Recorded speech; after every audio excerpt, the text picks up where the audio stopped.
Okay, this video is going to look at the second major strategy in human resource management, and that relates to job design. Job design has two main elements to it. They've been designing a job which has general tasks or designing a job which has specific tasks. And ultimately that responsibility, a lot of that responsibility is going to come back to human resource management, and it's also their job to ensure that a task has as much general tasks as possible, so to ensure that workers do not become bored, complacent, and also demotivated.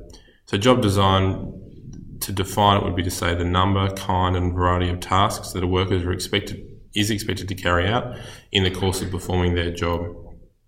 Then an organisation has a choice between setting workers or giving workers general tasks, or giving workers and setting workers specific tasks. Those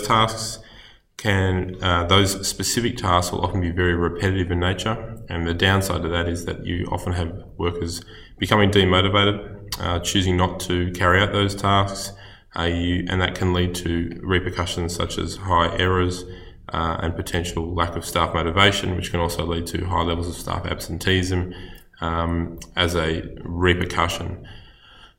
Those tasks, as I said before, are really generally the responsibility of human resource management to set, and at least if those specific tasks create tensions within the organisation, that is often going to lead to a pressure on human resource management to try to alleviate those issues that arise, and therefore an organisation really at best will be striving to have a good mix for its workers of general and specific tasks.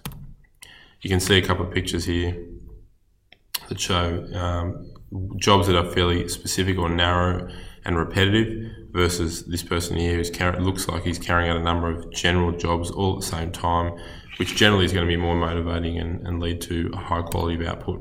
So if we were to define them, we'd say general skills or general jobs provide flexibility because of the broad range of tasks required on a day-to-day basis. There's some element of versatility about the job. It can lead to some social confidence, a positive attitude because of the motivation you get from doing a range of tasks.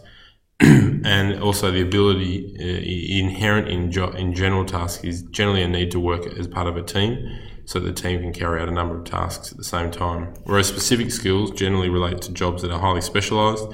The jobs that come to my mind when I think of specific skills are things like surgeons versus your GP, who's very much a general skill-based person who can carry out a number of tasks all on the same day, whereas a surgeon's really very specific about what they need to do and fall into that area of science, but other areas that specific skills are going to often fall into include technology and the engineering sector. That's really it for job design, and the next video will focus on recruitment.